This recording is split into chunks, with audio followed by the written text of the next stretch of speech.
What's up, guys? Welcome to another episode of Beyond the Gym Floor. Today, we talked about how to go about making your first $1,000 week. Now, if you're already making $1,000, these principles still apply. We break down the 4 core pillars you need to be successful, and then a few other little things that you consider to take that from 1,000 to 2,000. We then start unpacking whether or not Jason has body dysmorphia, which is a really interesting chat, and then unpack that into business and whether we can have some kind of disordered ideas around progress and whether we're coming from a place of security or insecurity when trying to achieve elite outcomes. It's a fun episode. As always, like, subscribe, share the podcast, put it up on your stories, get more people here. Appreciate it. Enjoy the episode. Yeah. Do you have notifications on it? Is that why? Yeah, but even then, like sometimes I'm just like, oh, how many steps have I done? And I'll just start flicking shit. Interesting. Yeah.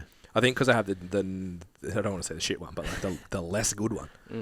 There's less features, so less distractions. Yeah, because I use my watch as a rest timer in the gym, so I don't pick up my phone. Yes. Yeah. So little things like that, it actually puts friction in between. Yeah. But yeah, golf, moving to the watch, I don't check my phone. Oh, that's the best, on the golf course anymore. But yeah, I had my notifications on the first Garmin watch I got for like 4 days. I was like, turn this the fuck off. Old quick. Yeah. Yeah. Yeah. Yeah, it's not it. Yeah, I hate it. So, And I hate being around people that have it on. yeah. Because like you're having it's like another bit of friction. It's like their wrist is vibrating. Like, fuck, bro. Yeah. Looking at the wrist, checking the message. Is that more important than you? Like, yeah. Stuff. Yeah. Or it's like, obviously you wouldn't pull your phone out during a conversation, but people just look at their watch thinking it's not rude, but it's pretty rude. Yeah. It's the same. It's bad enough if you're looking at the time. It's worse if you're looking at a message. Yeah. It's kind of the same. You're not paying attention to the person talking. Yeah. Doesn't matter what you do. You could be looking at a nice rack walking past behind you. Like going off the other podcast. Yeah. I've just got boobs on my mind. Big boobs have made the first 2 minutes of both podcasts in the same week. We're on. Don't get me started. The boys are on. See my true colours. Yeah, interesting. Yeah, I don't know. I think the steps thing changes my behavior, but there's not enough on it that distracts me. Yeah. I never go off my home screen on my watch. I kind of know when I haven't done my steps though. Yeah. Yeah. Yeah, like I can sit there and be like, I've done 3,000 today, and I'm looking, it's like 2,700. Yeah. It's like if I haven't been for like today, I didn't do the 30 minutes on the treadmill. Yeah. So I'm gonna, if I don't go for a walk, I'm gonna hit like 4,000 today. Yeah. So I kind of have a roundaboutish. I mean, I train, so I usually do 2,000 when I train. Yeah. So then I'll probably have a little bit more. It's like the macros thing, right? Like you have your routine. Man. Yeah, you know. Yeah. Yeah. I'm so present with the like when I track. We survived without him, didn't we? Yeah, well that's it. It's like when you track and when you have all this stuff, like you still want to pay attention to like what the day looks like. It's like what does 2,000 calories look like? What does 5,000 look like? Yeah. What does 15,000 steps look like? What does 4,000 steps look like? And then if you're the awareness is the behavior. Yeah. So then you don't have to live with being bound to the watch and shit for the rest of your life, you know. And then when things aren't going your way, we're fine. Yeah. The only other thing I like is the sleep quality feedback. Yeah. Okay. I don't have that on mine. I don't think. Surely. I think I've got to look at the app to get the feedback. Yeah. I can't do it on the watch. Correct. Yeah. So I have like I said, fuck all features on this. I just look at the face on the home screen and the golf thing. That's it. Yeah. But syncing with the app, you obviously can see deep versus REM, blah blah blah. Yeah. It's not accurate, but it's very predictive, and I know when it reads well that I got good sleep and stuff. It usually correlates to how I feel, which like kind of means that I don't need it. But it's a good reminder for me to have less, because the main thing that impacts my sleep quality is screen time. Does it tell you HRV and whether you should train or not? No, it does not. What a shit phone. What a shit watch. You need this much volume. Fuck, I remember when that first came out and you used to have to put your finger on the camera. I bought a Morpheus, bro. Yeah, wow. I went right in. And I think like I had it maybe like 3 or 4 weeks, and I had the lowest HRV score I'd ever had, and I PB'd my deadlift, and I was like, I'm not doing this anymore. This is fucking useless. Yeah, I think at some point, like, you just, your intuition and I think just your willingness to, like, do the thing, like, you know, if we talk about it, it's like... Yeah, well, the correlation to strength training seems to be pretty poor anyway, so... Yeah, it's like, if I feel like I should train, I probably should train. Yeah. Yeah, no, you should probably warm up Yeah. and then decide if you should train. Well, I don't fucking want to train a lot. Yeah, So- exactly. It's like, dude, I don't need something to tell me to not train even more. correct. Yeah, I think that is the real test for me. It's like, do your warm up, Yeah. and I'll say this to clients, like, go to the gym, do your warm up. If you don't want to train, do half an hour on treadmill and go home. Yeah. They always fucking train. Yeah. Because it's like, well, I'm here now. But Yeah. after you warm up and you've gone through those steps, you feel all right. Yeah. Fine. And like those workouts are the ones, in my opinion, they're the ones that count. Yeah. So I don't want a device to justify me just to go home. Yeah, of course. Yeah. Yeah, Like I'd rather just fucking get it done. Yeah, I do not have that. The only other one I have, actually, I use all the features that I have on my watch. Let's just say that. The stress score is interesting. Yeah. Doesn't that just go off your heart rate? And if it's in a certain zone, Maybe. it quantifies the score. Yeah. So if you spend, so it'll have points based on the heart rate range. Yeah. And then, if you spend most time in this, it'll give you Yeah. I think it's like that. And then that exists outside of exercise. So if you're exercising, Correct. it turns off. Because, that's a good, like, little just reminder for me. Yeah. It's just like, hey, calm the fuck down. This is why your messages on social media are salty. Yeah. I love that. So literally, I was on the treadmill doing my steps, and I was going to do the video in the gym, but it was too loud. Yeah. It was like, I'll record it in the car. Flicking through my stories, and then your story came up of like, this is why we're hating on everyone for morning routines.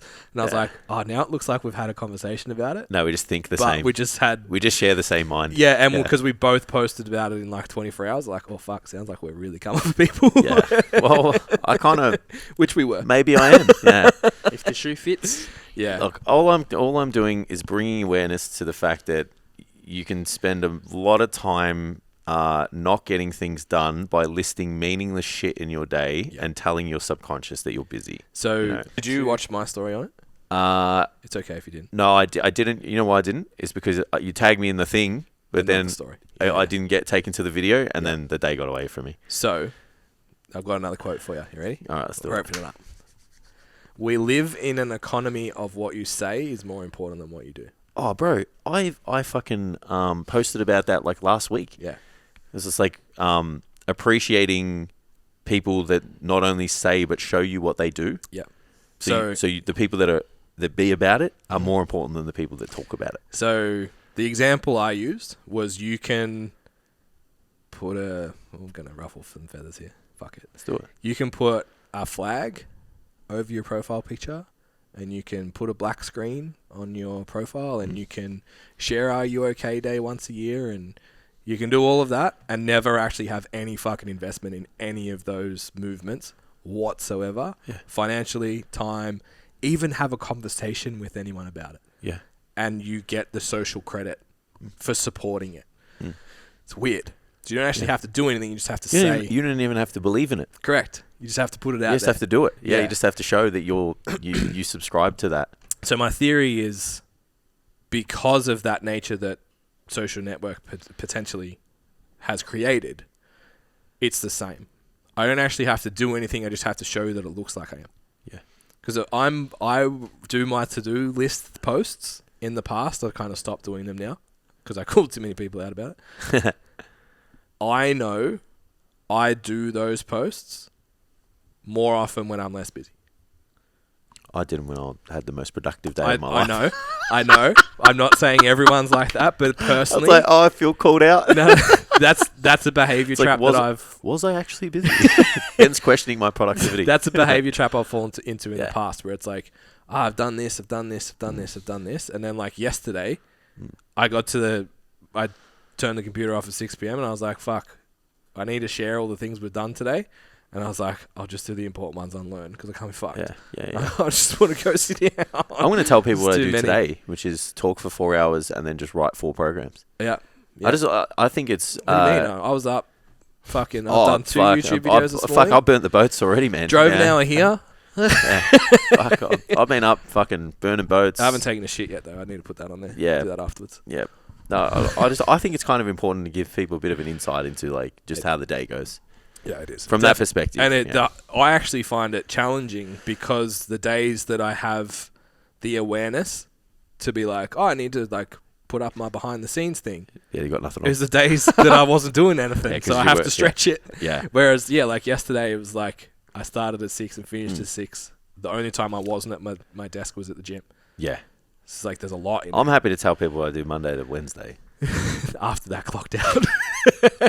It's like Thursday and Friday is like, if the week's busy, there's overflow. Overlap, yeah. Yeah. If You have there's to keep overflow- that room for error. Correct. So when shit hits the fan, you've Hey, actually got somewhere to do fuck. stuff. I'm pretty confident my Monday is 2 or 3 days for other people. So, yeah, same. Yeah. Yeah, Like there's people can stretch it out over the week, or you can just like front load and get shit done. yeah, And I just want that peace of mind. It's no different to like doing the workout in the morning. yeah. So you do the workout in the morning, life gets Yeah. in the way. You've Yeah. served yourself. Yeah.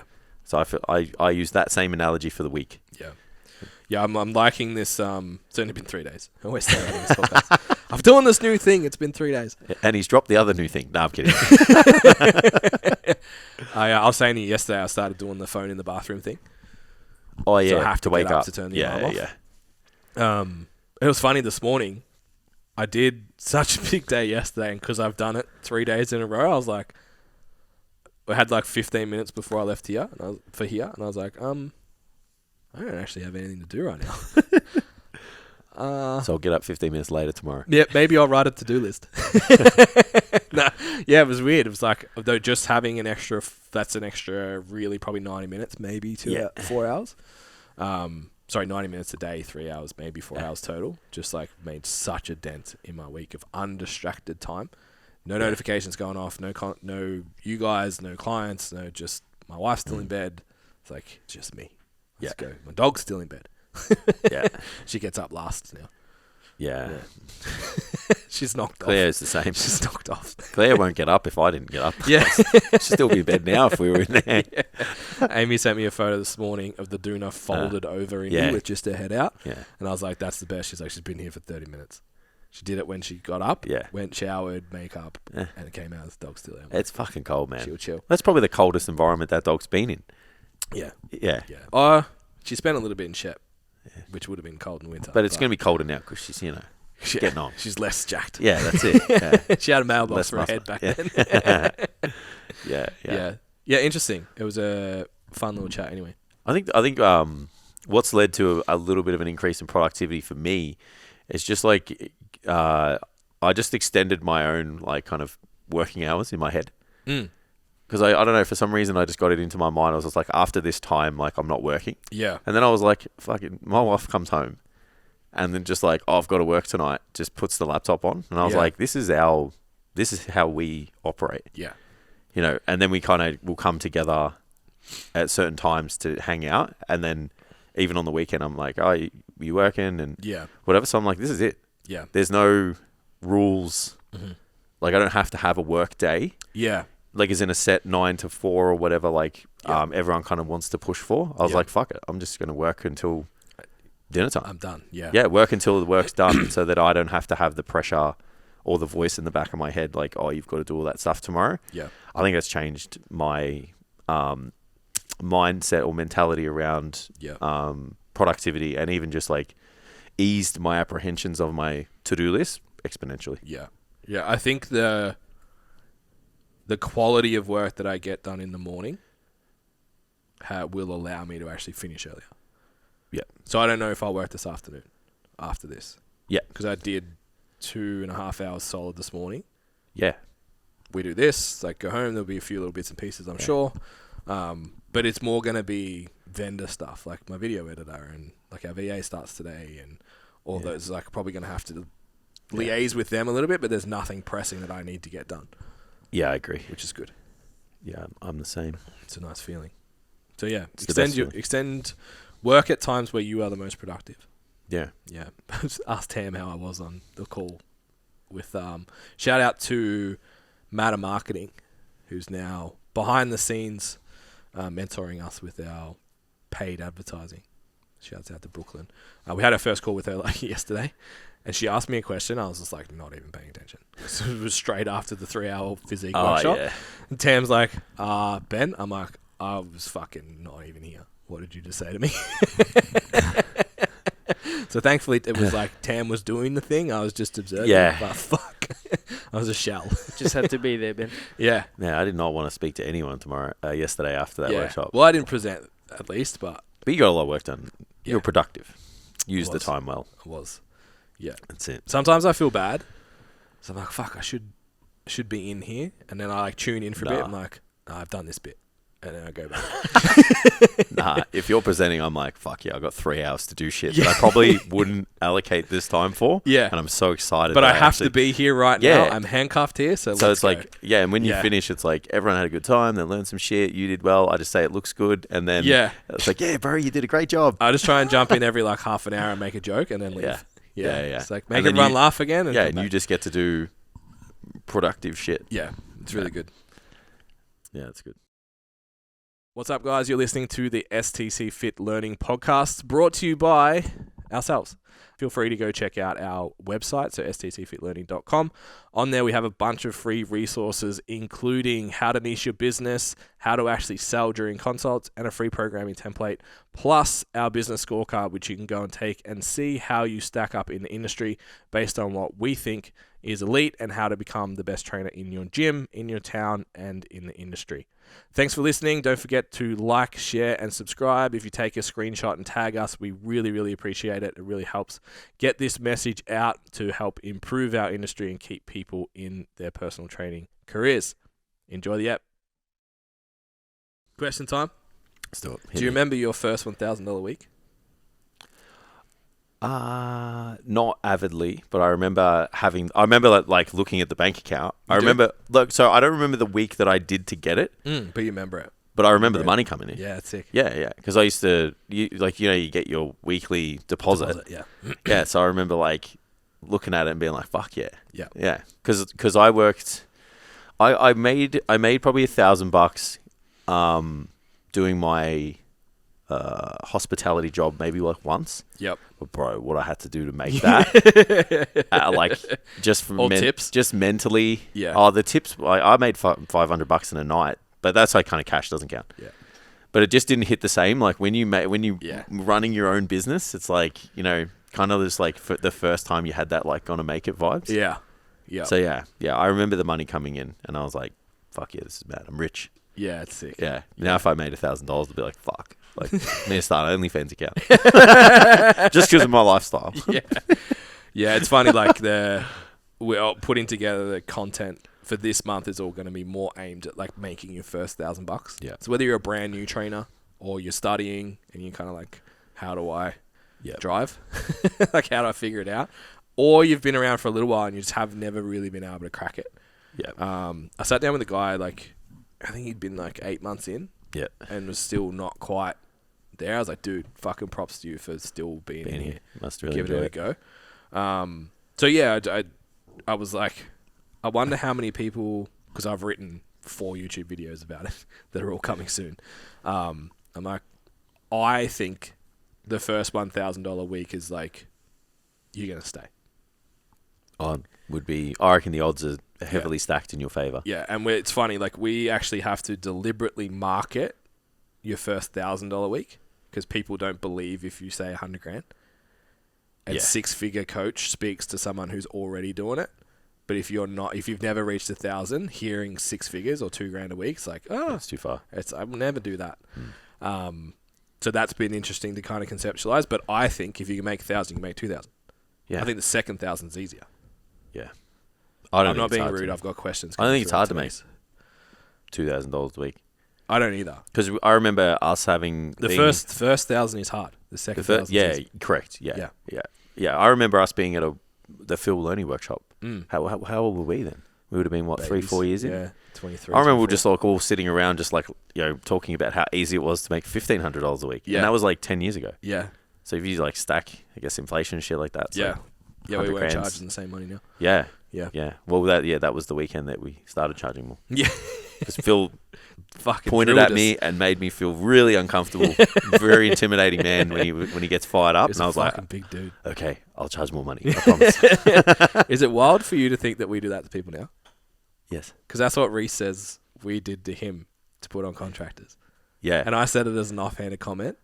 Oh, really? But I obviously We probably just get passionate. I And it just pointed comes- at him and had eye contact, and he was like, he Yeah. fucking stared me down and told me, "You need a contractor." Yeah, And I was yeah. like, I reckon it's just because we get real passionate. yeah, And I know sometimes like I can't really control my emotions when I get like that. And I probably looks like, is he fucking yelling at me? Yeah. And I'm just like, I just want you to fucking do well, bro. Yeah. Yeah. I reckon that's what it is. But yeah, it's hilarious. It's crazy that we're in that position cycle. now. Yeah, Yeah. it's cool. Another feeling old moment. Thanks, man. I'm having a lot of those as well. Oh man, this year's been the most feeling them the most. Yeah. So my first $1,000 week moment was I told an uncle of mine that I was really close with. I remember telling him, it's like, "Oh, I made my first 1,000," because he actually offered me a job as an apprentice painter before I left. Yeah. I worked for him for a summer. And I was like, "No, I'm like gonna go to Melbourne and study engineering, blah blah blah." And then like dropped out of engineering. It's like, "Oh, he's gonna he's still a shit kicker. Like, come back, come on." Yeah. And I was like, "Oh, I made my first $1,000 week." He's like, "Oh, congratulations." I'm like, "Yep, I reckon about 8 weeks, I should get that 2,000." He laughed. He's like, "Yeah, it's gonna happen." It stuck in my mind for so long. It was just like, That's the Jordan meme. You And can't took it do personal. that. Yeah. I took that personally and made it 6 weeks. Yeah. No. Yeah, it was it's interesting, like the perceptions, like we said, people that haven't started yet that hear the $2,000 a week, they're like, "No way." Yeah. And then once you get to it, you're like, "Oh, Especially with it's just doing the same thing more." Yeah. Well, you can get. I think how you get to the $1,000 slightly influences the capacity, Yeah. the ceiling. Yeah. So if you're taking cash and Yeah. you're like, I think you can grind your way to 2. I do with too. No. I think how fast you get there Yeah. is predicated on how you got the first 1,000. Agreed. Yeah. Yeah. And then because a lot of people will grind to get there and then they'll say they're burnt out. Yeah. Because it's just like fucking chaos. Yeah. Nightmare. Retention sucks and there's so much admin Yeah. and Like if just you got shit everywhere. if you took advantage of the 6-figure checklist Yeah. and you even weren't anywhere near 6 figures, Which has been taken down. since correct. Oh, well, it's got to be exclusive. That's it. I had someone message me about our consults at close. Yeah. And I had to tell them, "Soz, Yeah. it's gone. It's the Yeah. first time Wait till it pops up again. Yeah, we're learning to... Correct. Not give everything Yeah. Yeah. all Anyway, the time. Back to your story. Yeah. Sorry. No. So yeah, if you took advantage of the 6-figure checklist, even if you weren't a 6-figure coach, you'll get to $1,000 a week exponentially faster than if you didn't have it. Yeah. And then you will also get to 6 figures exponentially faster on top of that. Yeah. So you can still grind yourself to 1,000, but you'll probably have to grind yourself again to 2,000. Yeah. So I still think having the systems, having the processes, T's and C's, and Yeah. the foundation of a small business Yeah. is going to accelerate your progress. So you know what we did? What do we do? We made a new resource on how to make your first $1,000 a week. Woos. Look at that. There you go. So you don't have to So worry you took about it. advantage of... You don't have to worry about it. So now you not only have... If you took advantage of the last one, now you can take advantage of this one. Both. Oh my God. Yep. So Well you need done. 4 things to make $1,000. What are those 4 things? So we talked about one of them. We didn't script this, by the way. This just happened. This is awesome. So you need... We talked about a lot in the 6-figure checklist is like being actually tracking your data and tracking some metrics. Yeah. So being able to... So we do really heavy goal setting in Standout PT. Yep. And it's like, what are your core values? Be, do, have. We spoke about this a lot on the podcast coming out Wednesday on the Barbells and Banter. Who are you? What are your core values? Where do you want to be in 6 months, 12 months, 3 years? Like fucking visualization, the whole works. Yeah. Day 1, you just need to know what the fuck to do today. Correct. That's it. To make your first $1,000. Yeah. Most people, Yeah. I would say, don't make their first $1,000 because they don't actually know what they need to do on a daily basis, and they just do busy shit and then wonder why they don't. Well, they do nothing. Just stand and talk to other PTs. Yes, that sounds like a quote from my YouTube video. To be honest, I think I said reception actually, not other PTs. Even but same. so standing on the shoulders of giants. So Phil Learning put one of those tweet posts. Yeah, It's just yeah. like the trainer that sits there for 6 hours talking to other trainers about not how shit the gym is and not getting good leads and good quality clients, and then Yeah. goes to a private gym after leaving the big box gym, Yeah, and then can't kind of pay the bills, and then says the industry's full of shit PTs. yeah, yeah. It's like that. is The cycle. Yeah. The cycle, yeah. So to do that, to know what you need to do on a daily basis, basically you just need to reverse engineer how many clients you want. Yeah. Then to how many sales presentations. If you're brand new, I'll give you the numbers right now. Get a pen. You ready? All right. To get to $1,000, you're probably not great at sales. You're probably going to close at 50%. If you close better than that, you'll just make more money. Yeah. So 50%. So if you want, what do you reckon it is? 15 clients Yeah. to make $1,000 a week? Yeah. You have like 1.5 sessions per client-ish. Yeah, correct. Yeah, so 15 clients. Oh, you make more than $1,000 a week, I reckon. Yeah. You're welcome. Yeah. So it means you're going to have to make 30. This is foolproof then. 100. Yeah. You have to make 30, and people will close a higher than 50% as well. You have to make 30 sales presentations. Yep. On the phone, again, probably not that good yet, so maybe let's call it 33% because it's easy for me to times it by 3 on math. Yeah. So you're going to need to do 30 sales presentations, which means you need to speak to 90 people. And then what? Get through to, we'll say 30% again? To speak to them? Yeah. Oh, I think that the guy said it was higher than that. 50? Yeah. Yeah. So if you do call 2 different times a day and then send a text message, so you Yeah. get through to half. So it's 180 leads you need. Yeah.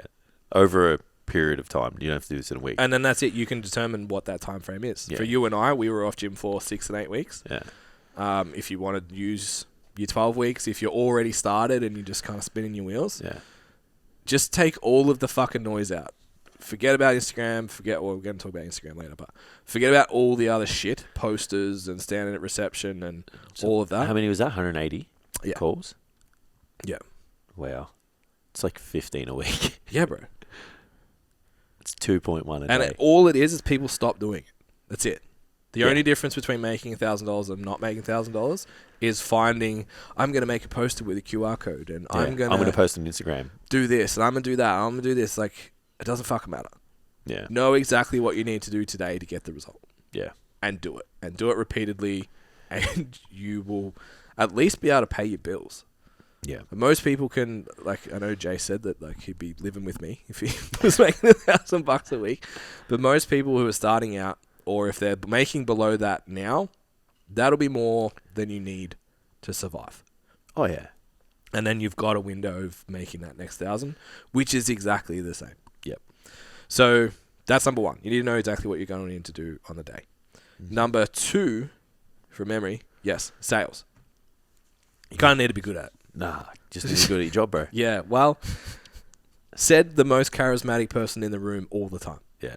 The only people who I've encountered that said you don't need to learn to sell, and I won't name names, has over 15,000 Instagram followers, and all they post is text on black backgrounds. It's like, that's because you talk in sales. Your language is sales language all the time. Yeah. Most people don't know how to do that. And most people aren't willing to eat cup of noodles for 2 years to make it. Yeah. They need to actually make some money. In their You need first some 12 progress days. and belief that you need momentum. Yeah. So Yeah, the I whole, feel like, that. just eat shit things, like... Yeah. You gotta Fuck that. you gotta really enjoy fitness, like, you know. Yeah, but it's like, oh, well, there's no... You don't need a program in the gym. You just have to go and train until you figure out what works. Yeah, It's like, well, that doesn't really fucking make sense, does it? yeah, correct. And it's the same people who push this mentality. It's often from that S&C world. Yeah. And who are the first to say, like, if you just... these shit coaches just give people heaps of volume and then the good ones that don't break survive. It's like, okay, so the people who don't hire anyone to help them and learn any information or listen to a podcast like this or invest in learning how to sell, Yeah. the Don't ones make it. that just survive, Yeah. like, are you fucking serious? It's the same. Yeah. Anyway, that's our little pet peeve, obviously. You need to know how to sell, which knowing how to sell is very, very simple. Yeah. Is stop selling and start solving problems. Easy. So when you make those 180 phone calls, which is 15 calls a week or whatever it was that 2 a Jay day. said, call with the intent. How's your training? What's your biggest obstacle? What's the outcome you're aiming for? Yeah. If you can solve that obstacle and build a pathway to that outcome, invite that person to sit down with you. Yeah. That's it. Yeah. Done. If you genuinely pick up the phone, not with the intent of, I don't want to eat tuna and baked beans this week. If I don't get this sale, if you pick up the phone and think, there is a person on the other end of this phone call who is struggling with something to get the outcome that they want for their in the gym. The reason they signed up to the gym. Yeah. And I'm going to help them with that. Even when they say no, you'll have positive interactions. And now you'll be who they remember in the future. You'll enjoy your phone calls so much more. Yeah. You don't have to sell, ever. So then you need, unfortunately, and I'm not going to speak for all big box gyms, but a lot of big box gyms will give you a consultation form. Yeah. You can probably throw it in the bin. I'm going to be honest. Yeah, I would agree. It's going to be... most. Yeah. It's going to be shit that the client doesn't care about. And if your client feels, A, judged, B, like their time's being wasted, they're not interested. Yeah. And it's going to be... then you have to sell. I would argue that the sales training they give you in general should be thrown in the bin. Get them, Jason. Well, No, I man. agree. It's like if it's anything, I can't see it evolving much from when we did it. And it's just like reading off scripts. Yeah. Is not it. Yeah. You know, we Prompts call it, are amazing. Yeah, we call it prompted conversation. Yeah. So it's like, got to talk about this topic, got to talk about this, got to talk about this. That's much better because if you learn a script and someone deviates from the script, which they're going to, you're going to look like a fucking deer in the headlights. And like that's just going to be awkward for everyone. Yeah. Yeah. So your goal in a consult is similar to the phone. What's the outcome that person joined the gym for? Yeah. What are the 3 main obstacles that they're facing right now to achieving those? And then discuss with them things that they've tried to solve those. Yeah. And then provide value on a pathway of how they could solve them. Yeah. That's it. If you can show them that you understand their problems, you've experienced them, ideally you've experienced them before, or at least you can show empathy towards them, even if you haven't experienced them. Yeah. And you can show, I understand this is what would probably be the best way to solve that. They will trust you. Hopefully they like you because you're not a dick. And you're 90% of the way there. Yeah. The sales presentation, that's when everyone shits the bed. Yeah, correct. And when I was writing the YouTube video for this, I was like, I wrote this line and I was like, fuck, I remember feeling like this. Remember the first time I put my prices up to $60 for a 30-minute session. And I was like, I couldn't afford this right now. Yeah. And my first sales presentation, I went in and sold at 120 for 2. I was like, I physically couldn't afford that. Yeah. But I had to ask someone else for that much money. Yeah. So the apprehension that you have makes total fucking sense. Yeah. Of course you do. Yeah. But you also have the skill set that person requires. Correct. So I would recommend you start hanging out with people that have more money because then you make more money, for one. But also dealing with whatever relationship with money you have. There's a really good book called The Psychology of Money, which I've read on imprint. I haven't read the full copy. Yeah. But it's very good. And that will help. And then when it comes to actually selling the thing, it's like, okay, so these are the obstacles you have. This is the pathway I can see to solving it. This is how much it costs. Yeah. When would you like to start? Oh, it's too much. Well, here's another option. Bang, done. Yeah. You will close at over 50% if you do that. Yeah. Then, number 3, to get to $1,000 a week. Honestly, you could probably just do those 2 and you'll make it to $1,000 a week. Yeah, 100%. If we just put up 2 things, you'd all be like, that's boring. It's too easy. It's too simple, Ben. But surely not. All of us became personal trainers because we wanted to help people. Yeah. So just doing a sales job where you're doing metrics and calling people and selling to them, it's kind of boring. It's not really what. If you got to the end of 12 weeks and that's all you did, you'd be like, yeah, this kind of sucks. Yeah. But you'd be training people at the same time. The reward comes from training people. Yeah. So you actually have clients. So yeah. Coaching and being good at coaching is very rewarding because training people, I referred to it as a program spectator. Yeah. Maybe you write a program. Hope. Yeah. If you're writing a program, you're a step ahead already. Yeah. But if you're writing a program and just watching someone doing it and just giving cues on their exercises and then sending them home, like you're really just spectating their training. And I know that's like, it's the foundation of what personal training is. It's what it's supposed to be, blah, blah, blah, blah. I get it. Yeah. No one's staying for it. It's got an expiry date. 100%. It's like people join the gym because they want to look better. Yeah. They want to perform better or they want to feel better. Or all 3. Yeah. Those technique cues aren't going to deliver that outcome. There has to be lifestyle changes. There has to be different behavior changes that are going to influence the overall behavior of this person that's then going to lead to a different outcome. Whether that outcome is the perception of themselves or tangible changes in their body is to be argued, and I think both are just as valuable. But if you're not influencing all of those things, you're not going to get an outcome. If you don't get an outcome, you don't get retention. If you don't get retention, you're going to have to do those 15 phone calls a week forever. Yeah. Because you're just going to have to, just every 12 weeks, training people. Provided you have a 12-week minimum term, every 12 weeks, you're going to have to replace those clients. Yeah. So, keys to coaching. If there's one piece of advice I could give a new trainer who's making less than $1,000 a week, ask your client what they are willing and able to do to achieve their result. And then just guide their answers. Yeah. It's not your job to tell them. Don't tell them they should track macros. Don't tell them they should have a protein and nut breakfast. Don't tell them they should train 6 days a week. Don't tell them those things. What are you willing and able to do? What are you willing and able to do to achieve this goal? Yep. And then just guide that conversation. Oh, I'm willing to eat 1,000 calories. Okay, well, that's probably actually going to work long term. If you're willing to do that, though, we could probably eat like this, and you'll do really well. I'm willing to train 8 days a week. Okay, how about we do this? Yeah. You can still guide them and influence those choices, but they made the choice themselves. Yeah. And then, okay, how does that sound to you? Are you comfortable, confident that you can execute that? Yes. Awesome. Yeah. Speak to them about it next week. If you do that with someone for 12 weeks, the difference between them at week 1 and difference between them in terms of behavior, week 12 will be night and day. And if you can edit their behavior that much in 12 weeks, they will have got tangible outcomes and they'll want to stay. And they're also winning every week. Yeah. Instead of failing the task that you set that was out of their reach or too easy, which is also a problem. If you come in too low, we're talking in the other podcast about me like learning to just like let new mums fucking go for it. Yeah. Like if you're holding back too much, you're missing out on what they're willing to do. So that is, if you just apply that to your coaching, and then you can call it coaching, not just training someone. Yeah. You'll get retention. So something that people don't think about, and we see this all the time in the mentorship with people that work for us for their first year, which is an option, by the way. But we'll do an ad for that later. So it's like 8 weeks.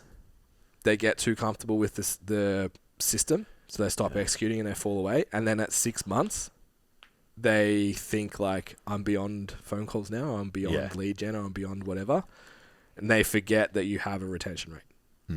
So the coaching part is to extend that retention rate as much as possible. So you're doing less free sessions, less phone calls, less sales, less startups, which it's way harder to onboard a client in their first month than to train someone who's been with you for 6 weeks. What's your stat? 80-something%? Requires like 80% more resources to keep a client, to get a new client than to keep one. 25 times the resources to find a new one. Yeah, sorry, so 225,000 times. Yeah, it's fucking crazy. 25 times the resources. Yeah, it's fucking crazy. That's wild when you think about it. So what that means is it's way easier to keep someone than it is to get a new person. 100%. So if you can extend your retention from 12 to 26, from 26 to 52 weeks, then to keep, we said 15 clients was $1,000. To keep your 15 clients, you need to make, that's the difference between a sale a week versus a sale a fortnight versus a sale a month. Yeah. If you keep doing a sale a week, you end up at 2,000 real quick. Yeah. Like, you know what I mean? And then it's like, okay, now I do one a month to maintain that book. So that's really important to consider, is that like this phone call part is determined by your retention. You're always going to have churn. Yeah, yeah. And the longer you're in it, the better your retention will look, because you'll have people that'll stay with you for life. Like when I left Good Life, I had people that had been with me since the first month. Yeah. At every gym I went to.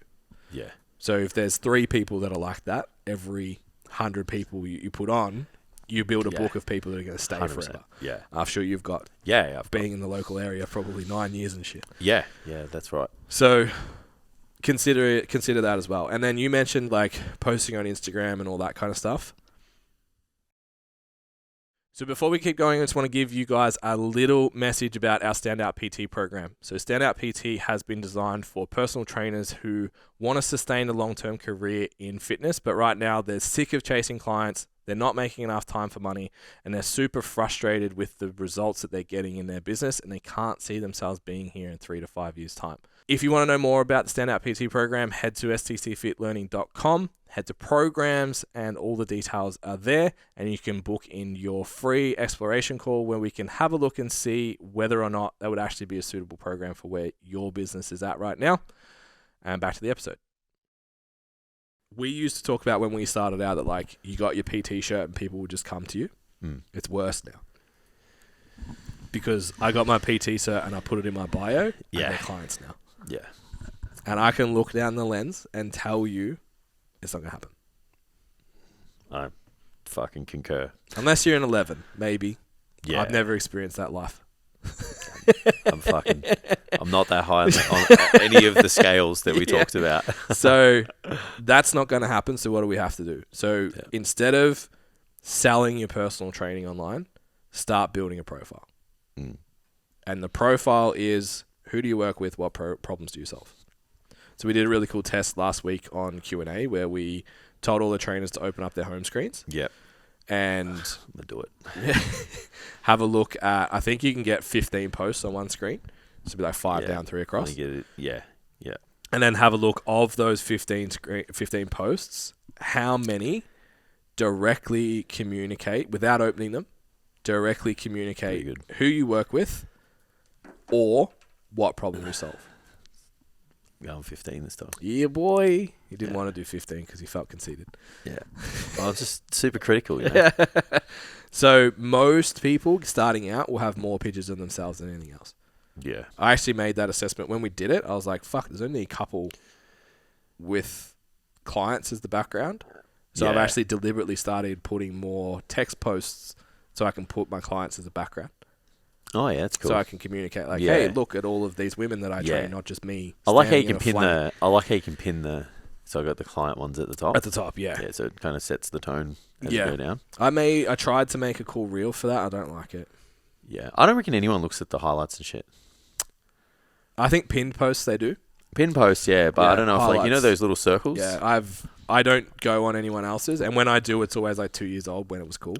Yeah, I don't look at them. Yeah, so I stalk if a client like applies. I'll go stalk to see like how do they move and all that kind of stuff, and then it'll be like, oh, this is 2 years ago. I'm like, this gives me no information. Yeah. So your profile should be in the actual bio itself. Who you work with, what problems you solve, and then does every post in there say something? And then as you start to acquire clients, in the YouTube video we talk about trying to write 100 pain points. That'll become easier as you acquire those clients at the start. It's pretty easy to do now. Yeah. Every time someone asks you a question, write it down. That's a pain point. It's something that people need to know. Yeah. And then you just need to be the person that's like, I woke up in the morning and I was like, let's say like, I keep ruining my diet on the weekends. Yep. Oh, Jace put up a post about that last week.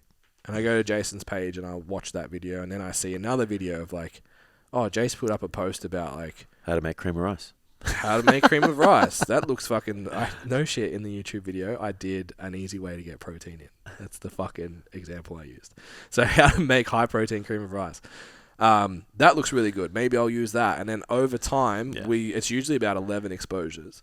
So if there's 11 things that person relates to, they're way more likely to buy from that thing. And that, like we said, no one will come to you. We've worked with people who've gone from 3 to 43 in like 10 weeks, 0 to 26 in 8 weeks, and had to close because it was like a side gig. So yeah, like it's definitely possible. You just have to put that content out. Yep. And the example I use, like if you get 100 and you post every second day, that's 8 months of content. Yeah. I guarantee you, if you post every second day on a specific pain point for your clients for 8 months, you'll be full. Yeah. Done. Guaranteed. Yep. Interact with people, respond to people, easy. You'll just be better in general. Yeah. Even your consult and stuff will be better. You understand who's in front of you better. Yeah. Like. And then the thing is, you get to the end of that 8 months, and you'll hate every piece of content you've ever created, and you'll be able to use the exact same pain points and do it again with better explanations of the content. More precise and more impactful. Yeah, which will just make you even better. Yeah. And that's it. Clocked it. They're the 4. That's all you need. Clocked it. Go and make $1,000. So it was KPIs or goals, goals, sales, coaching, social media. profile. Or profile, sorry. Profile is lots of things. So if you go to the website right now, stcfit.com, if you hover over the little STC Learning, you'll see your first $1,000 week. Learn, yep. You'll see your first $1,000 week. Jess has made a 6-part training on all of this. Oof. Breaks everything down, exactly what you need to do, how to execute it. And then you also get a physical downloadable PDF that you can go through, and because watching the videos isn't done. Yeah. We talk about it in Stand Out all the time. Like, yeah, I've done the programming module. Oh, yeah, how many programs did you write? None. I watched the videos. Like, well, it's not done. Yeah. So doing is the doing. Yeah. So you have to actually put this stuff into place. So we made a worksheet for you to actually work through and be like, cool, do I know what I need to do every day? Do I have a pre-consultation form? Do I know my numbers? Have I got a coaching conversation laid out? Does my Instagram profile look like I actually give a fuck about other people? Like, those things, so you can actually check it off and make sure you're on track and you'll get to that $1,000 in the shortest time possible. What a resource. Yeah, we do good shit. And what's the catch? None. Fuck. That's it. That's mad. There's no catch. Always. No catch. We just give out good shit. Yeah. All right. I just got a question. Okay. So this person is studying Cert 4. So I was like, hey, what's your biggest fear? Like, they'll message him. Did it just come through live? Yeah. They'll message him before the episode. I'm like, I'm about to record an episode. What are you scared about? Okay. So she's currently studying. Yes. Biggest fears is to do with imposter syndrome and not feeling confident in my ability to help people effectively because I second guess myself. Listen to the other podcast we just recorded. Yeah, it comes out on Wednesday. Yeah. How would you answer that though? So I think what's important is to understand that you just need to know more than your clients and your prospects. So the general population don't have any formal education on fitness, how to get in shape, how to get stronger, how to exercise safely and proficiently in the gym. So you're already ahead of the curve there. Yeah. So you should have the confidence then to help somebody do that. I think you're in that instance, those mentalities, you're, I guess like comparing yourself to your peers, and even people that you might look up to, and they're obviously going to be ahead of the game when you compare yourselves because of time and skin in the game itself, education, those kind of things. So a lot of that stuff is just coming from comparisons of people that you shouldn't compare yourself with. Yeah. And then, we talked about it on the other podcast, just like about adopting productive and impactful mentalities. And, we talk about a growth mentality. We talk about having ownership. And we also talk about the be, do, have mentality, which will subside some of that imposter syndrome, because in order for you to be a successful coach, you have to act and behave right now on what a successful coach is. So you have to go into the gym, you have to have a program, you have to train this person, you have to act with the stature that you are an elite level coach, even if it's your first day. Yeah. Because that is the only way that you will get there. Yeah. Love it. So looking at so shout out to Monique. I don't want to try and say your last name because I'm going to fuck it up. Yeah, no, I'm out. Little T, maybe? Yeah. Anyway, shouts out to Monique. So if you do DM us, we actually give you shouts out on the podcast. So I see. Ask any questions you want and you can get shouts out. So Monique, you're jacked for one. So if you're a personal trainer and you're in better shape than most of the population, which a lot of personal trainers coming into the industry are, that gives you a level of aspiration. Yeah. People look to you to be like, hey, I want to do what you do. I want to be in shape. It's a degree of authority. It carries definitely authority. Yeah. The other thing, and this is because I know a lot of personal trainers also say to me, I'm not in good enough shape to be a personal trainer. Yeah. I'm certain if you've become a personal trainer, you train. And you have qualities that are aspirational to people. Yeah. Monique, fortunately, has both. She looks like a tiny human. Has deadlifted 100 kilos. And there's a video of that. It's like, not many women who are your size, like I'm guessing max 60 kilos, like she's tiny, has picked up 100 kilos before. Yeah. That's really aspirational to people. Yeah. Not only is that aspirational, the first time you picked up a deadlift bar, you didn't pick up 100 kilos. Yeah. The first time you walked in the gym, you weren't 100% confident. You didn't own the place. The first time you started looking at macros, it was really confusing. The first time you started going to the gym, it was really hard. Yeah. The first time you had to have a discussion with a family member or a friend about a decision that you were making that is contrary to the way that you used to behave was really challenging. Yeah. So now all of a sudden you've got this whole library of challenges that you went through to get where you are. So they're the same problems. The best people to coach are the people that where you used to be. Yeah. It's a really cool kind of line Yeah. to think about. So you may not have... I used to kind of struggle with this as a young PT as well. It's like I came to the gym because I was too small. I was 58 kilos. I'd never been overweight. I didn't know what it was like to be... It was pretty small. I didn't know what it was like to be overweight. I hadn't experienced it. Yeah. But I had the empathy of like, fucking, I used to sumo deadlift Jason's dumbbells onto his knees so he could press them because I couldn't pick them up. Like, I knew what it was like to feel so far away from someone else in the gym or feel uncomfortable in the gym and it's not my environment, blah, blah, blah. Yeah. So I was able at least to relate to an overweight mum. The Padre coffee's here. Ooh. Dog's going to get him. Ooh. Yeah, so I was able to relate on a at least empathetic way. Yeah. So I don't know, Monique, maybe you have a fat loss transformation, maybe you don't. Whatever experience you have, though, you had discomfort experienced on the way through. Yeah. So, like we've just said, all you have to do is sit down and go, the best way, I think, to cure the imposter syndrome is, like you said, the be do have thing. But if you can literally write down 100 problems that you solve for people in the gym, you start to feel pretty confident that you belong. Yeah. Yeah. And I think there needs to be a realization that you'll never fully curb it because you shouldn't. Well, yeah. Yeah. And that's, You should always feel like you and I feel it now. Like it's like, do we have the right to tell people this stuff? Do I have the right to sit up and do a 3-hour module and lecture on program design? And we always, but I think it's a little bit of it's healthy because it shows that you should. Makes you better. Correct. Yeah. Evolve, adapt, become even more. Yeah. I'd be more nervous if you didn't. I agree. Because if we talked about that, the unearned confidence, it's like, I think last week that's when we started talking about like the guy with must have the big dick. Yeah. Because it's like you have no other attributes and you're too confident. So correct. You must. Yeah. So if you were walking in brand new, not feeling like an imposter, I'd be more nervous for you. Yeah. Because it's like there's so much to learn. We talk about like getting your white card. It's like once you get qualified, it's like you're qualified to go on the job site. Yeah. But there's still so much to learn. Yeah. So if you have that mentality, I think you're in. And then the best way to curb that and be confident sitting down with a client, you don't have to be confident that you know everything. You just have to know more than the client you're working with. Yeah. If you have those problems written out, you're all good. Yeah, I think that, like you just said, the flip side of not having it at all is way more dangerous than possessing it. 100. Yeah. So that should give a lot of people some comfort. And then how to manage it, we've just given you some great strategies to manage it. Yeah. There's definitely a scale, right? Because there's a scale where it's, what's the word I'm looking for? Like it's restrictive. It actually negatively impacts your ability to do anything. Yeah, correct. It stops you from taking action because you feel it so much. The sweet spot is you feel the imposter syndrome and you do the things so you feel it less. Yeah.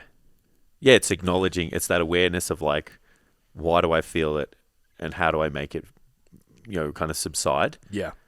It's just by growing and evolving. Yeah. Because you don't feel it. You feel it because you, for whatever reason, aren't smart enough or don't make enough money or aren't enough impactful or don't have enough clients. It's like whatever it is that makes you feel that way, the only way to subside it is preparation, skin in the game, and results. Like it results in whatever it is that's, like if you feel like, for argument's sake, like it's like, I don't have enough clients. It's like, okay, well, go get more clients and you will feel better, less of an imposter. Yeah.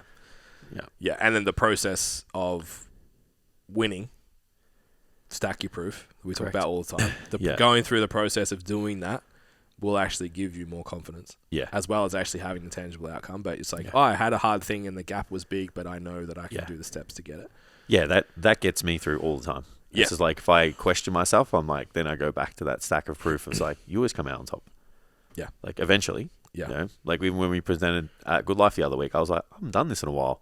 And I'm like, yeah, but every time you're prepared, you've done this, you've spoken, you know the stuff. Like, you have the conversations with yourself to stack your proof and build that confidence back up. And then it's like, once I walked in that door, it was just like, duck to water. Yeah. Yeah, that was an interesting experience, actually. Like, shout out to Good Life for having us the last few times. In my first Good Life workshop, I messaged you guys. No one was there. I was like, that's the best workshop I've ever done. Yeah. Absolutely just fucking juggled the crowd. Like, Yeah. nailed it. Yeah. And then the first big one we did, Yeah. shat the bed completely. Yeah. Just for our standard. Yeah. For our standard. Well, what it felt like to me anyway, when I Yeah. drove home, that's how I felt. The feedback was really good, to be fair. But Yeah, in for- my for own our mind, standard, I was like, yeah. nah, missed it. Yeah. And then came back the next one. I was like, yeah.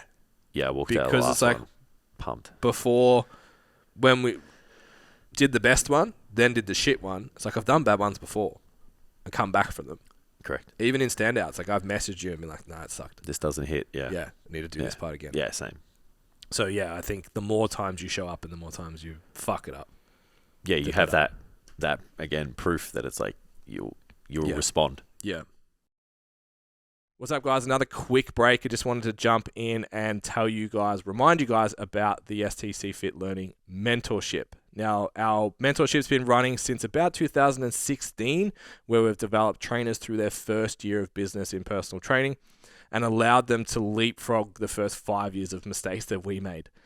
If you're currently studying, looking to finish in the next month or so, or you're looking for someone to help you out with mentoring and all that kind of stuff, jump on, have a look at the details for the mentorship at stcfitlearning.com. Head to programs and mentorship and all the details are there. And you can come and be an STC Fit coach for an entire year. Includes all of our education and direct mentoring from our head coaches. Back to the episode. Do you want to talk about body dysmorphia now? I forgot. I thought we dodged that missile. Trying something different. I'm doing content hard early and then banter on the back end. Okay. We'll see. All right, let's do it. Let's talk about body dysmorphia to the person that probably has it the most. Yeah, I should have like written a quiz. Like, now Jason. Yeah. Yeah. Did we talk about the food? Like, if you have like a disordered eating, did we talk about that? Don't know. This is all part of it though. Because there's like a questionnaire Okay.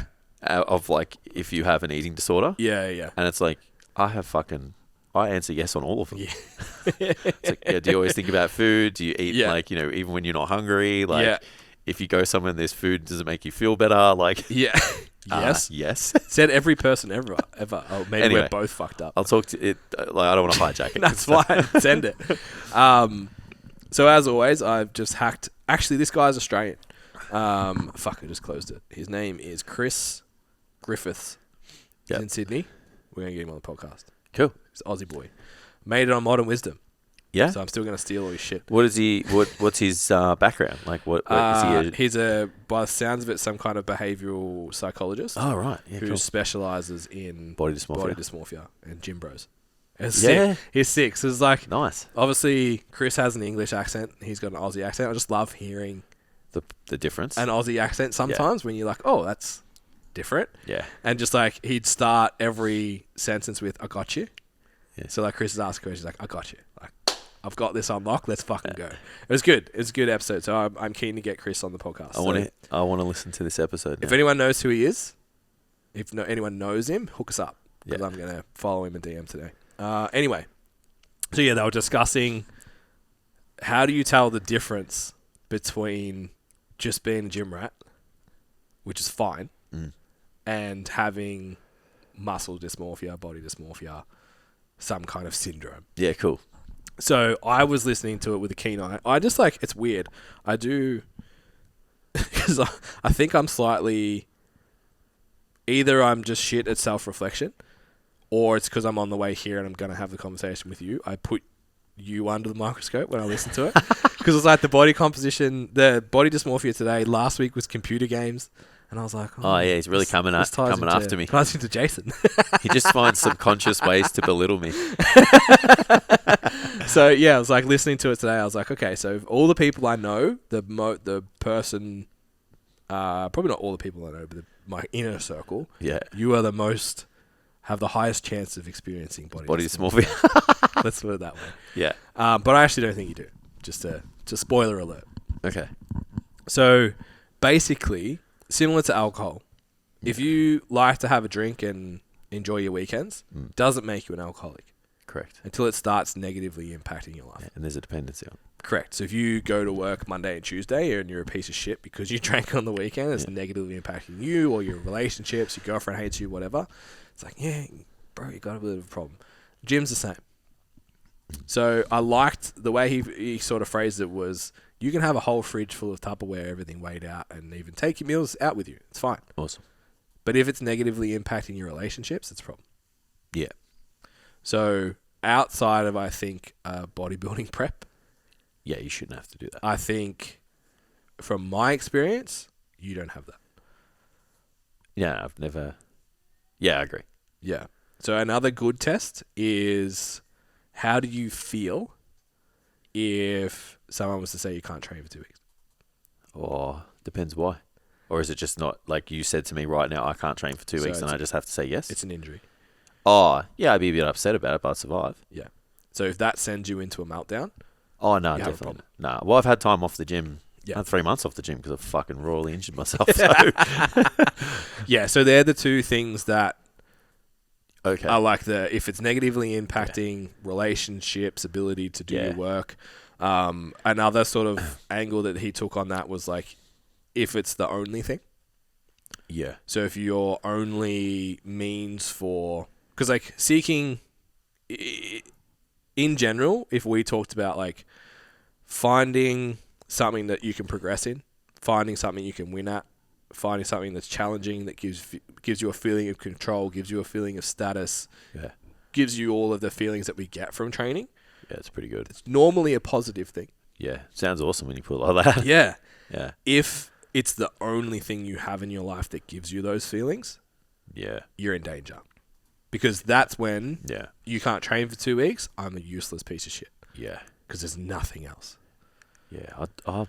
Look, I'm a little bit like that. Like, yeah, I can have a day off the gym, no problem. Yeah. I'll have a little conversation with myself, like, should I have done that? Mm. That's like, literally just couldn't get it in. Yeah. But that's it. But I reckon, like, the less I trained, if someone, like, had to force me not to train, I reckon I'd start to become a bit erratic. Yeah. I've trained for 20 years. Yeah. Yeah, but I think there's a difference between having anxiety about it and lowering your own self-worth. Yeah. And not being able to rely on, well, I'm still a good husband, I'm still a good friend, I'm still a good business owner, I'm still have value to offer the planet. Yeah. Yeah. More than my muscles. Yeah. Yeah. So if you, it's like... my muscles aren't really that much of a value anyway. So. Not big enough. Which means I have body dysmorphia. Anyway, whatever. Well, in this definition, it doesn't. Yeah. No, I'm kidding. It's just a joke anyway. So I was taking things. The guy that wakes up every day and asks if he's bigger yet. So they actually went back and forwards about that. It's like every guy that goes to the gym is like, fuck, I wish my triceps were a bit bigger, or I wish this was a little bit bigger, or whatever. It's like, if that was the definition, then every fucking one has body dysmorphia. Even like, I'm sure people want to be fitter, want to be stronger. Yeah. Like, so you just want more because it's part of the fun. So we're going there too. Oh, okay, cool. But so in that context, it's like, it's not negatively impacting your life. Yeah. So if you got up in the morning and we were like, I'm not bigger, and then we're an arsehole to your wife, that's a problem. Yeah. You know what I mean? Like, well, we're going away for 2 days tomorrow with no gym, so she'd be fucked. Yeah. So if you have that, it's going to ruin your whole day. Yeah, everything kind of hangs on that. And I've been in those spots. I've had clients that are that erratic. Yeah. And it hasn't worked out. Yeah. So I know I was so attracted to strength training at the start because I was sick of that feeling. Yeah. I was sick of the inferiority complex. I was sick of every day getting up. Am I bigger? Am I lean enough? Am I whatever? And then I was like, well, heavy plate got heavier and went up. Yeah. Good. I was like, this is rewarding. I'm going to just focus on this for a while. So it happens I got bigger anyway. And I think I'm going to have a much better relationship with it now. Because my goals, like right now, are almost purely aesthetic. Yep. Like I want to do the run, but it's like the gym I'm in isn't conducive to lifting heavy fucking weights, but has really good machines. It's like, oh, cool. My focus right now is to look unreal. Yeah. But I'm not sad when I leave the bathroom. Yeah. There's select times, like that fucking grey Lululemon shirt that I've put on a couple of times, that it's like, that's probably left an imprint on me for a week or so. Yeah. But I don't obsess over it every single day. Yeah. I think you'd still feel sad about you, like, because that's sometimes enough for you to take action. And it has to be a trigger, right? It has to be an emotional response. Yeah. Yeah. Yeah. But they said something that made me a little nervous. Oh, yeah? Yeah. All right, here we go. I'm sorry, rubbing my feet and shit. rubbing my thighs. So they went in a direction of like, so the gym is a search for better, and if you're not making any progress, then you're useless, and gym is a way to facilitate that progress, so it gives you control, and that progress, that chase of perception, that chase of progress, you need to determine whether it's driven more by carrot or stick. Stick being, I'm not worthy unless I'm progressing. Yeah. Versus, I'm okay where I am, but I'd like to progress. I think that depends on where you're at. And I think that's the one that I was like, yeah. Oh. Well, I feel like at the start like at the start it's the stick. Yeah. And then it becomes the carrot. Like, Yeah. you know, like let's not get it twisted. Yeah. I solely started working out so I could attract women. Then that's one of the topics that we talked about. Yeah, and then we didn't talk about. Yeah, well, so I was like, I want to become more desirable. Yeah. And I know if I feel more comfortable in my own skin and I look more aesthetic, the desirability goes up because I'm more confident and that I look better. Yep. That's what in my own perception. So that's, but then now I'm like, the pursuit is like, because I have, I spoke about the other day. It's like I'm bigger than what I'm supposed to be. I'm totally acknowledged that I'm 25 kilos overweight. So when I say I'm not big, it's like people are like, you're an idiot. Yeah. It's like, no, I know, but I just want to be bigger. The fun now is like, I can put a bit of tissue on your arms. You can Yeah. put a bit of tissue on those shoulders. You can add a little bit of sweep to those quads. Like now it's the pursuit of like, I can mold this to what I like or what I want, or So there's a test that they did. They put a spring on the tail of a rat. Yeah. And then they put cheese at the end of the thing to see how hard the rat would chase the cheese. Yeah. Based on the spring, how far it extends. Then they took the cheese away and put a cat sound and smell behind the rat. Yeah. To see how far it would run, and then they did both. The rat goes further with both. Yeah. So my interpretation was it's not about not feeling the other one. It's how much of it. Yeah. So we talked about in the other, again, make sure you listen to Barbells and Banter this week. It was good insights. Always good. We talked about that growth mindset of like, where I am is where I am. Yeah. But I'm not stuck here and I can move forwards. But the trap is never being satisfied with where you are in any way. And never acknowledging where you are and the growth that you've made and the progress you've made. So it's like, oh, I got to 10% body fat, which was the goal, but now, like, fuck that, I'm still fat, I need 8. Yeah. Or I totaled 600. Still have small calves. It's not good enough. Yeah, like, and we joke about all that shit, but it's like, you don't go home and, like, lay in your bed like, fuck, calves too small. Nah. It's just the thing that not a lot of people have. Yeah, it's just banter, right? It's the unicorn. Yeah, so I think that, but then they put it in a context, and why I wanted to talk about in this podcast, not the other podcast, is there's this term called Sigma male. Yeah, right. And it's like... I've heard that once. It's like... I guess Andrew Tate probably falls into it. That's probably why I've heard it. What's his fucking name? Goggins. Yeah. It's like the Sigma male grind mentality is what they refer to it as. Okay. So it's like Jocko probably. Yeah. It's like, get the fuck up. Like, you know what I mean? Like that. Man. Yeah, like fucking dark black TikTok video of like discipline over motivation. Yeah, like you're that a piece of shit if you Yeah. don't make your bed. Yeah. You're still fucking small. Yeah. Who cares if you're injured? Still go to the gym. Yeah, okay. You're an anxious mess. Yeah. So that in and of itself is that a reflection of a lack of self-worth that you have currently? Or is it a healthy progression, a healthy pursuit of your best self growth purpose? So belittling you, is it serving you or not? Is that what you're saying? Yeah, so it's like, are you... Belittling yourself. Are you behaving in that way? Like Sigma hustle grind? Oh, okay. Because you actually don't think you're worth anything, and the only way that you can show you're worth anything is because I fucking go to the gym 16 times a week and I'm better than you. You know what I mean? Yeah. Is it coming from insecurity or security in a pursuit of more? Yeah. I feel like it's everything. Yeah, sometimes I just like the fact that I'm sitting amongst a bunch of inferior humans who can't lift what I lift. Definitely, and I Yeah. think I think it's not the only reason I go. It's just like sometimes it's kind of but kind of rewarding. There is a healthy element to adjusting your position in the hierarchy, and that's one way to do that. Yeah, Income's another way to do that. Perceived success is another way to do that. Yeah. Like, all of what you wear is the way to do that. Like, people play this game all the time.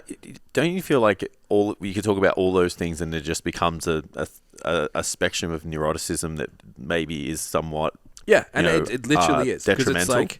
it's like we have even like the neurodivergency thing at the moment. It's like, well, you and I have a lot of ADHD symptoms. Yeah, but possibly. Like, does it mean we have it? Maybe, I don't know, but it's like there's a spectrum at some point where you go, you have it or you don't have it. You just have some symptoms. You know what I mean? And that's the same in this. It's like, well, you have some neuroticism, some anxiety, and I think even it depending on sometimes what's going on in life outside of it. Yeah. Like, if life is rough and the only thing you can control is the gym, right, you probably become more neurotic about the gym. That is literally something that I lean on when shit's like last year. Yeah. When things weren't going that well. Yeah. I'm like, I need to go to the gym another day. Yeah. I need to take control of something that I can fucking own. I need wins. I need victory. Yeah. I need momentum. Yeah. You know? So I was like, I know I can do that there. Yeah. I know that that'll make me more confident, and I know that will give me clarity, and it'll help with, these other elements of life. So I can totally attest to, like, sometimes I'll lean on that to get me. I think the huge separator there is you're aware of it. Yeah. And if you're not aware of it, it becomes a real issue. Yeah. I acknowledge that. Yeah. And I think, like, we've spoken on this podcast a bit, like, the start of first 8 years of my career was based on a chip on your shoulder, aggressive, and it came from, like, I'm not good enough unless I'm doing more. Yeah. It was all driven by that. Now it's more like, what I'm doing is good, but there's more. Yeah. And it's a much easier way to do it, I'll tell you that much. Yeah. I'm not as hard on myself emotionally about it, but I still want to do better. Yeah, man, but I don't beat myself up. That's the healthy thing. I don't talk down on myself. I'm like, you're a piece of shit, and that's why you don't own Lambo. Yeah. Like, I'm just like, you. So you've come a long way. Like, we've closed that gap. We always talk about that gap we've closed. In terms of status from a monetary perspective, even life. But I know I'm capable of more. Yeah. Yeah, I agree. And I think you're highlighting the differences of what is healthy pursuit of betterment that aligns with your core values, all of that kind of stuff, versus a disordered approach. Yeah. Yeah. And I think we throw around this, like, body dysmorphia thing all the time, because it's like your perception in the mirror is not what you see in real life, and like we always joke small, about forever it. small, like It's like it's a cultural joke inside the fitness industry. 100%. But there are people that obviously struggle with it, and why I wanted to talk about it on here is there are a lot of personal trainers who come from that fear place. Yeah. That would say they have a growth mindset, and they do all the personal development, they're extreme ownership, they're all of those things, but they're really coming from a place that they feel inferior, they feel insecure, they feel that imposter syndrome. They're not aware of why they're behaving the way they're behaving. Yeah. It's like, well, if I work 16 hours a day, it'll make me lovable. Which is like, bruh. Yeah. Like, you're okay now. It's all right. Are you a good person? Are you nice to people? Are you, like, you know what I mean? Like, getting bigger or making more money or having more clients doesn't change. Guarantee. Yeah. Yeah. And, like, if I would have had that argument with you at 23. Yeah. It's almost like a faux characteristic, hey? Like, you're taking, I train this many times or I make this much money as a trait where it's not really. Yeah, it's like you have nothing under it. Assigning something as an identity. Yeah, whereas Jace is like, I like training a lot because it improves XYZ, and I like it. Yeah, it gives me big muscles. Yeah, yeah, and it's not him. I think the message is that's okay. Yeah, well, I think I probably had to learn that the hard way when the gym's closed. So we use that word. Yeah. Because I couldn't train people, and I really bounded my identity on that. Yeah. And then I had to unpack a lot of stuff to be like, hang on a minute, I'm a man, I'm a husband, I'm a friend, I'm a business owner. So that probably made this conversation seem like I'm all good, but I was together. I was probably fucking messed up. Yeah. Before that, because I was just like, I'm the Jack's PT that just like does all the sessions at Good Life Point Cook. Yeah. You know. Yeah. Yeah. Yeah, and it's interesting. I think what Tam said with the identity stuff. It's like when people are unconscious of the way they're behaving and why, that's when it becomes a problem. Yeah. Yeah, it's like, why are you working 16 hours a week? Yeah, the motivators are important too. Yeah. Like why you get into it. Yeah, and if you're not aware of what they are, I would be looking into that as a red flag. Yeah. So whether you're just starting out in your established PT, like, why are you doing the hours you're doing? Why are you obsessing the way you are? Why are you... It's just... We talk a lot about pursuit of growth, and it's something that you and I are really passionate about, but you've got to make sure that it's coming... You at least get that... We talk about it in I feel fulfilled when. If you're not fulfilled at the end of it, you have to start asking questions why you're doing it. Yeah. Yeah, because you just probably seeking control for you just always have an empty cup. Yeah, which is always not a fun way to live. Nah. Yeah. But I think there's two ways to look at this. If you're in a position right now where you're actually, it's like the arrogant guy. Arrogance is just being a dick because you're not confident. Yeah. And you can pick arrogance versus confidence. Confidence, yeah. So if you're behaving through arrogance in the same kind of way, like you're faking that you're successful in a way to justify your insecurity that you're not and you're not worth anything, that's a real problem. Because it's not real confidence, it's not real success.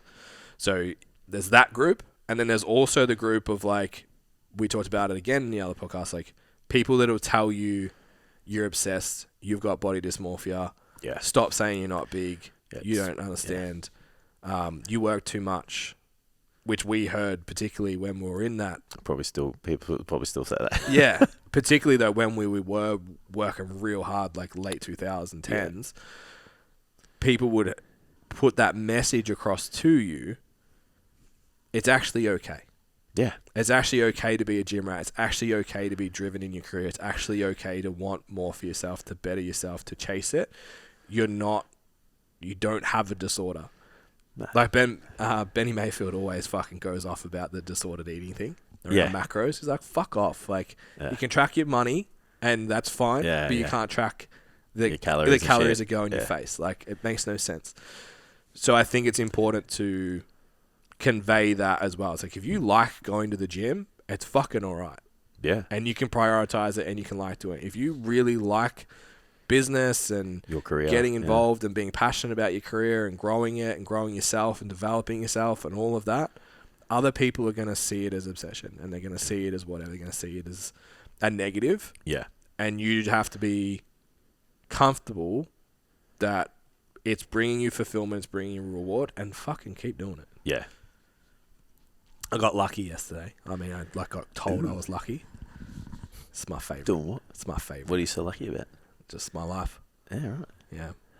I'm so lucky. Must be nice, Ben. Yeah. How do you get lucky? Tell me. I want some. Man, I was like... Yeah, right. Like, I needed 5 minutes to just be like... Geez, you didn't fucking hold back by letting people know on Instagram straight away. Yeah, fuck them. Yeah. I put it on the learning account. No chill Gil over here. I put it on the learning account. Okay. I don't follow that one. Yeah, okay. So I was having a conversation with someone. It's just like, we talked about like a lot of the, in the other podcast, we talked about like the non-ownership thing. Yeah. Like a lot of life is your choices up to this point. And I was like, yeah, so like what's good? Like, you know, you catch up with someone you haven't spoken to in a while. Like, what's actually good in your life? Told me like a lot of shit that's going on. Yeah. Oh, you know, like, yeah, some stuff. Okay. What about you? And I was just like, fuck it. Like, moving's awesome. Business is awesome. My friends are awesome. Relationship's great. This is great. This is great. Oh, lucky you. And I was like, yeah, it's all luck.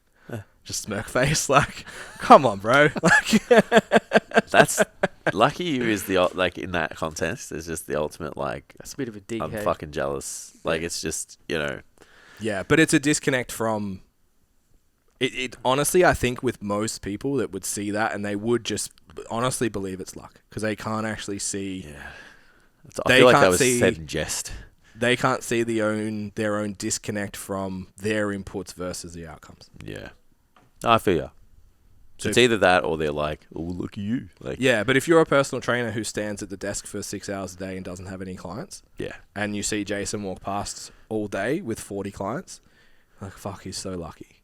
Because they don't even understand yeah, what would actually be, because they didn't go get the 1K week resource from Jess on the website. That's it. And they didn't know any better on how to actually go get that thing. Correct. So it's like my mind was like, like, how many books have you read this year? How many, like... I reckon saying you're lucky is worse than telling someone you look skinny. Yeah. So I wrote a post I want to go find when it was, because it comes up in my memories every now and then on Facebook. Yeah. I reckon it was like 2014. That I was like, the goal is to work so hard that one day people will say that I'm lucky. And I got 3 likes. I fucking made it. So Jace got asked if he was on gear yesterday. Yeah. Or got asked for gear. Oh, this guy just he just walked up to me and he's like, so bro, I'm using this and I'm taking this. And I was like, I'm Jason. Nice to meet you. And I'm like, okay, that sounds good. I'm going to go and do my set.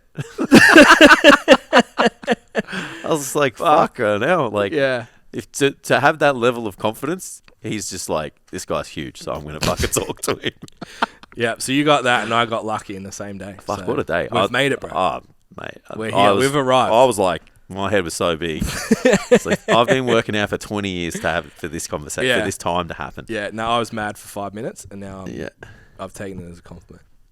Yeah, I think that's the best way to do it. It is. It has to be. Yeah, but you're not going to get angry and start yelling at him. Yeah, well, that's as much as you want to. Yeah, so you don't understand what I've been through. And the message, the reason I put it up is because I know I've put enough work in to hear it and go, oh, but realize it's like, you just triggered, calm down, think this through. Whereas if you're, I know a couple of people in like Standout, for example, I thought of them and I was like, the grind that a few of that group have put in over the last 6 months, 3 years to expand the businesses the way that they have and the work that they've put in and the extra time, and even like guys coming on to a Q&A with a whole group and just being like, I'm fucking struggling with this, help. Yeah. And seeing people go through all those feelings. Yeah. And I know that their friends even, not even someone that you haven't spoken to for a while, their friends are going to be like, fuck, you're so lucky, bro. Yeah. And it fucking kills. So you just have to learn, as a message to them, as much as a little vent for me, but a message to them to be like, this is going to happen. Yeah. But it's a reflection that you're doing well. Yeah. And you've got to take it as a compliment, and no one will ever see what you're putting in behind the scenes to be lucky. Yeah. I like it. You want to end on that? Yeah, I think so. Awesome. So if you want to make your first $1,000, go to stcfit.com. You will find your first 1K week. Now, we obviously do, as part of this, we're talking a lot about new trainers starting up because we've opened our mentorship program for the next month. So if you're starting in the gym in the next 60 to 90 days, reach out to us because we are taking on trainers for our first year mentorship. So you become an STC Fit coach for your first year, beyond if you want, but you get obviously a huge leg up. Use all our systems and become one of us inside that. Is that just you, Tam? Please hold. Tam has sent me a message. Oh, he's found it. 2014, I was on it. I was pretty lame. And I got, it's got too many likes. How many likes did you get? Too many. More than 3. Yeah, exaggerated it. I've ruined it. What a fucking liar. I've ruined it. Well, you're an imposter. I was close, though. It's 13. 33. Oh. 13's okay. It's not that many. I will work harder and smarter more consistently. You won't understand why, but one day you'll talk about how lucky I am. There you go. Some insight from Isn't it funny how you'd never say that now? Not a chance. Yeah. Yeah. Like I fucking... Yeah. Mate, I'm like sweating just having read it. Yeah, I would never say that shit now. Like how fucking just... Yeah. That's good though. Maybe talking like figurative language, but not like so me and I. Yeah, I wonder if it's though because we've bridged that gap. We're there. Like I'm not but like there. But we're lucky. Bridge that gap a little bit so you don't have to. It's just stack and proof. Yeah, that statement is a reminder for me to keep doing To never the post thing. on Instagram. To never post on Facebook again. But like at the time, it No, would I have get just it. been a mental reminder to like, hey, this is why you're doing it. Yeah. There's fucking hundreds of affirmations over my life Yeah. that I've just spoken to myself and let other people watch it. Yeah. 100%. For sure. That's most of social media, right? Yeah. Yeah. Yeah, definitely. Yeah. Yep. Awesome. Check out the resources. And yeah, like Monique did, make sure you DM us, have chats, let us know what you're thinking of the content, all of those things, because we like to get involved. You Definitely. can get featured, get a question in. We made a whole episode about Monique today. We didn't really. We're going to talk about it anyway. But it's good timing. It's tied in perfectly. All right. I'll shut right, the thanks, fuck up. guys. Bye. Bye.